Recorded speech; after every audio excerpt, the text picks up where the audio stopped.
All right, this is a little bit late, but this is my August monthly reading wrap up. These are all the books that I read in the month of August.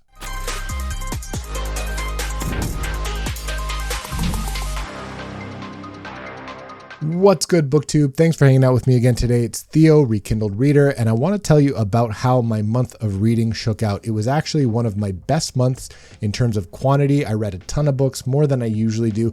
Not as much as some booktubers or some people like you guys, but I read, 7 books or something like that. A lot for me and the time that I have to read. Part of that was because I did the TBR Quest readathon hosted over at the Keymark Discord, and I'll put a link in the description. Reading with friends and having a goal and having prompts and trying to hit a number of books to get some points was a pretty fun challenge, and I thrived like that, and our team actually won, and we read a ton, and I'm really proud of us. So let's go ahead and talk about the books. The first book that I read was Call of the Wild by Jack London, written in 1903. Talked a little bit about this one. I won't bore you guys, but basically I gave it 3 out of 5 stars. I enjoyed it well enough. It's definitely a classic. It's about a domesticated dog named Buck that gets kind of dog-napped and becomes a wild, sled dog.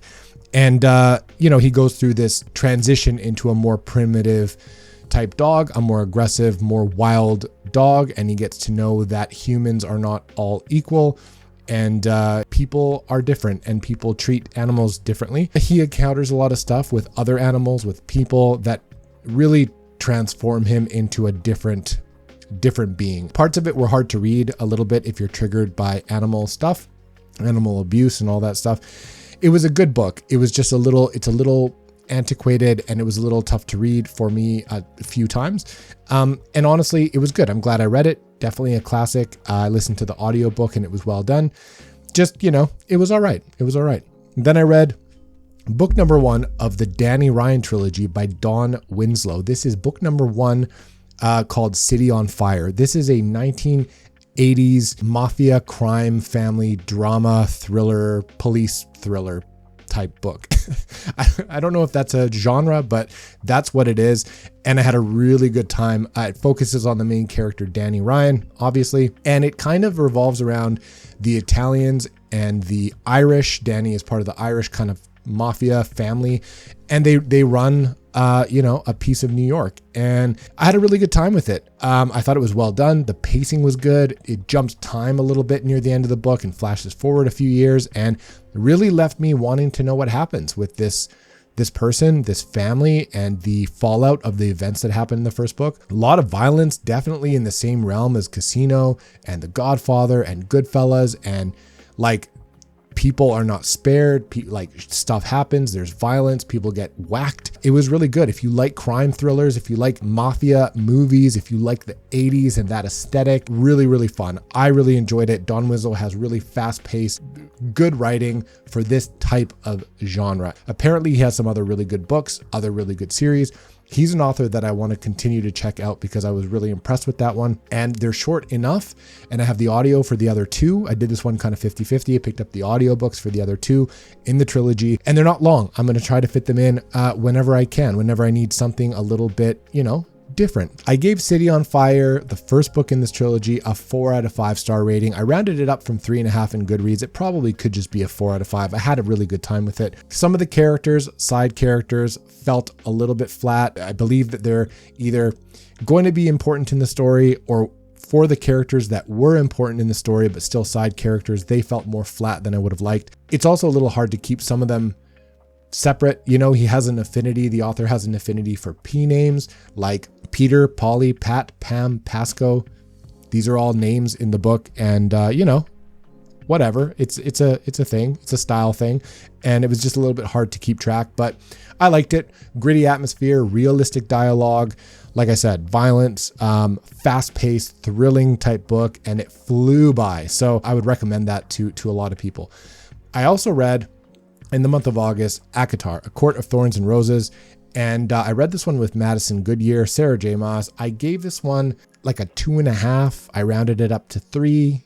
It sort of depends on what day you catch me. This was an interesting experience. I gave a full review on Goodreads. It was not a great book. It was not very well written. There were some very interesting plot conveniences. And the main character, Farah, makes some decisions that are just ridiculous. She's annoying at times, and she continues to put herself in these positions that, number one, don't make sense, and number two, why the hell are you making these decisions, you idiot girl? But we had a good time with it. Madison and I read it, and for all the flaws and things that, criticisms that we can have on the book in terms of subjective quality from our points of view, we still had a good time with it. We talk about it way more than we should. We make jokes about it. We're keen to start the next book. That's when it really comes into its own and develops even more. And that's when some of the steamy stuff starts to happen, I guess, even more so. And the plot picks up and all that stuff. And I want to know what the memes are about, what the references are about. And I just want to have a good time with my friend. And reading books like this with a friend is probably the best way to do it. So we can talk about it, share thoughts, and really know what the hype is about. So yeah, I read that one and it was okay. She did what she meant to do. Now I understand why she has like 5 or 6 shelves on a fantasy shelf at a bookstore, because it's intriguing, and it's intriguing enough to make you want to continue. And like I said, we can't help but think about it and talk about it. So she did her job. She wants us to read the next book, and we probably will. So Sarah J. Maas won. Then I read a book that spoke to me on the shelf of a bookstore, and it was a paperback that just spoke to me. I bought it. Turns out some friends were reading it at the same time. I ended up buddy reading that. Coincidentally, didn't plan it with Madison. Another friend of mine ended up having read it very recently. It was a brilliant book. This is called Remarkably Bright Creatures by Shelby Van Pelt. This book was heartwarming and emotional, and I really liked it. It wove a couple character narratives together in exactly the right way, and I enjoyed it. It was mostly focusing on an older woman, Tova, who's semi-retired. She's pretty much retired, and she's working at an aquarium in like Washington on the coast. And I don't know how to explain it without spoiling things, but well, I won't spoil things, but she basically befriends a giant Pacific octopus named Marcellus.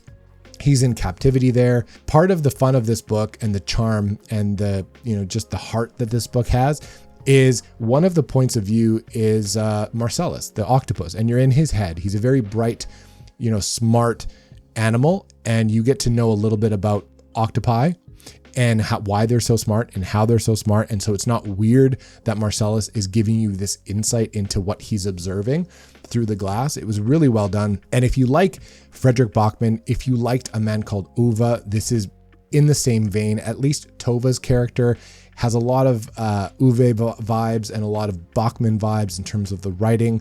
I just found it to be a really heartwarming story.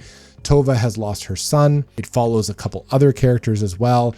And the way that it weaves everyone together is brilliant. I really enjoyed it. There's a young man character in this who we begin to follow that is a little bit annoying to some, but it's realistic. He's a young guy that's been hard done by, and he's had a not the greatest hand dealt to him in life.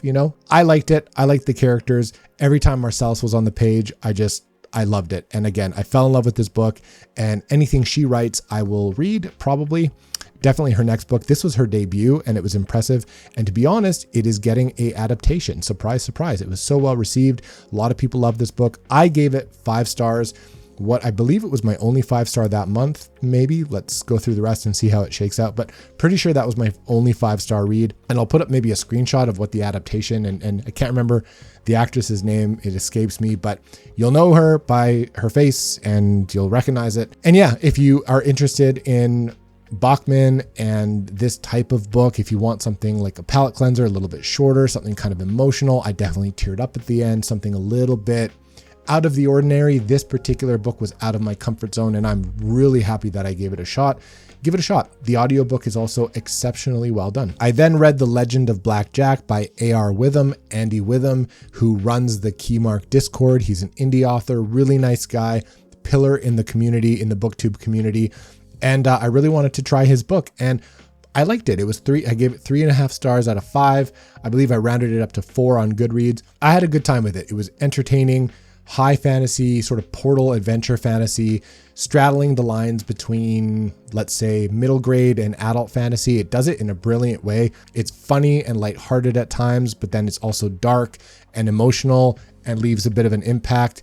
And I liked it. He basically, Jack Swift is on his 14th birthday or 13th birthday. I think it's his 14th birthday, gets whisked away to the world of Keymark. And he gets whisked away basically on this adventure. It becomes sort of a quest fantasy, a beautiful adventure story with a lot of heart, very fast paced, action from cover to cover. If you like action and moving from event to event, he has a very good way of putting you into a scene, and he writes in a very descriptive, very atmospheric and immersive way. It was breakneck speed a lot of the time, so if you want something slow, this might not exactly vibe with what you want, but if you're looking for something adventurous and fast-paced, like a quest fantasy, something really fun, that has highs and lows and fun dialogue, really fun characters, fun creatures, a very whimsical atmosphere, a very magical type of parallel world with magic in it.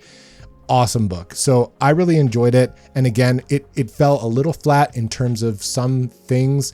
Some characters I didn't quite vibe with. For me, it moved a little bit quickly for what I was in the mood for. It was very, very fast paced, like I mentioned. And normally I'm in the mood for that. For this particular story and the vibe of it, I just felt like it moved a little too quick for me. There were a lot of characters. A couple of them fell flat for me, and I wish they were just a little more compelling or got to spend a little bit more time with them. I felt like it leaned into YA a little bit more than I wanted. It probably precisely how it was intended, but just a little bit more YA than I'm used to in my typical comfort zone or reading tastes. And so, yeah, for that reason, it wasn't entirely my cup of tea, but I can see why a lot of people enjoy it. And if you want something that kind of sounds like this, give it a shot. Andy narrates the audiobook, does an incredible job. His pirate voice is amazing. If you're curious about this one, I say pick up the audiobook, give it a shot, listen to a little bit. I bet you'll be hooked. It's a good book. I then ended the month with a 4-star read in We Are the Dead, book 1 in the Last War trilogy by Mike Shackle. I won't say too much here. I really enjoyed it. It was dark, gritty, violent, a world full of despair and hopelessness and trauma and just, violence. It was a perfect beginning to a grimdark trilogy, and I really enjoyed it. I did a dedicated review on the channel. I'll link that in the description. If you're curious about my thoughts specifically on this book, go check that out. I believe I also did a Goodreads review on this one. That's probably it. That wraps up my August reading month. I had a blast, a lot of good books. That's all I got. So let me know maybe in the comments what you guys read. Have you read any of the ones that I talked about? If not, let me know what you read. I always do read those comments. I try and respond to each and every one of them. Do me a favor also, comment, like, subscribe, hit the bell notification if you like this type of video and you want more from me. That is it for now. I'll catch you guys real soon on the next video.